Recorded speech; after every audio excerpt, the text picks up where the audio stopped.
Well, hi everyone, and welcome to the Buffett and Beyond Research Saturday Stock Market Recap, and what a week it's been. This is ending September 7th, 2024.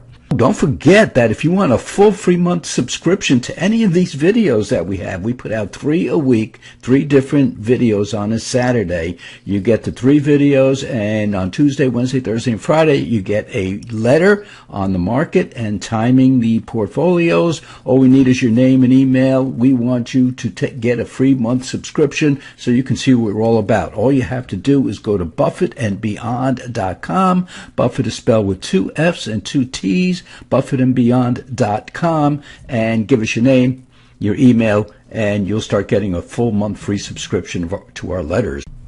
And this week, the market, well, it started off the tough month of September in its usual nasty way, and it had one of the worst weeks in a long time as the market fears the Fed is just waiting much too long to lower interest rates. Just about all the S&P sectors are down for the week, but then again, September is the worst month of the year, so at least we have something to look forward to as we head into the end of the year. But first, we have to get through September. And our weekly stock analysis video, well, Novo Nordisk is a stock which is traded on the New York Stock Exchange as an ADR, and we see a stock which is up over 400% in the past 5 years. Oh yeah, those weight loss drugs sure do make a big splash with the market. In our ETF video, well, the market has been tough on our top ETF stocks, but we're still doubling the S&P 500. And then when you take our hedges, we are just about the only bright spot around. If we had a portfolio of just our hedges, we would be up over 40% this year. So let's take a look. But with our hedge portfolios, we're up about 6% more than had we not had those hedges. And again, one of our best portfolios are outperforming the S&P 500 index by double. Well, let's look at the S&P 500, and we're looking at the volatility bands, the top red band and the bottom red band, and they're starting to come together as the market went from the bottom band, outside the bottom band. Now, the market stays inside these bands 95% of the time, so the market being down here below the market was tough on the market, and it meant the market had a lot of momentum going in the down direction. But then it rallied beautifully, stayed the same for almost 2 weeks in here, and then started dropping once again. So you know, without a doubt, we're going to hit this bottom band Monday or Tuesday. And when we look down here, we see that the blue line has crossed over the red line, and that has given us a sell signal. And let us look at the candlesticks, and let's look at the Dow. And the Dow is coming down, and it's about to hit its 50-day moving average. Now, the one good thing is that this indicator up here, which is a shorter term indicator, is almost down to the oversold level. So we're going to get a bounce in here, maybe this coming week. But first, we will probably hit this 50-day moving average. And just as with the S&P 500, we are seeing this crossover to the downside. And when we look at the S&P 500 candlesticks, you can see how bad this latest move was on Friday. And boy, oh boy, it's right down near the bottom, not looking too good at all. And down here, yeah, here's this sell signal. Now, here's something I want you to look at.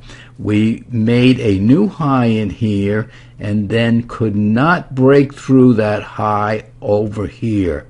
And when we look down here, we see a downward sloping line on this indicator, where this line up here is pretty much straight. So this is not a good sign. This is a bearish divergence, and we'll just see how far down this market takes us on Monday and Tuesday. And then with the QQQs, which is the weakest of all because the techs and the semiconductors, which have been the bright spot all year long, are still way up, folks. But boy, oh boy, they've been getting hit lately, and we're coming down to test that 200-day moving average once again. We've been there before, and now we're going to do it again. And again, down here, we have that crossover to the downside, but you can see now we are right in, just beginning to enter oversold territory. So we're going to get a pause in here sooner or later, probably right at this 200-day moving average. And for those of you who have portfolio protection, we're sitting with the September, October, and November puts. This is about $140,000, actually about $145,000 portfolio. We have 3 puts in place, and we are about 12%, 10 to 12% away from these points here, but these puts are starting to gain in value every day a little bit, and as the market goes down further, these puts will come into favor. If the market should go down to the 475 level, then we are pretty much totally protected after that. So that's a good sign. But the good thing about puts is they gain in value as the market goes down, and then once they're in the money, they're worth a lot of money, and we can sell them for a nice penny and buy more stocks with them. So folks, we've had a really tough week, and you can see some storm clouds out there, sun peeking through a little bit, so that means we're getting close to a bottom in here, a real sell-off, and that sun should come shining through. But right now, these waters are a little rough, but go out, it's the weekend, enjoy yourself, take your mind off the market, because guess what? It'll be back here on Monday. So just remember, if you want to live on this beach like Jimmy Buffett once did, then you've got to learn how to invest better than Warren Buffett does now. So go out there, have Sunday dinner with your family, be with your loved ones, stay safe most of all, and folks, we'll see you back here on Tuesday.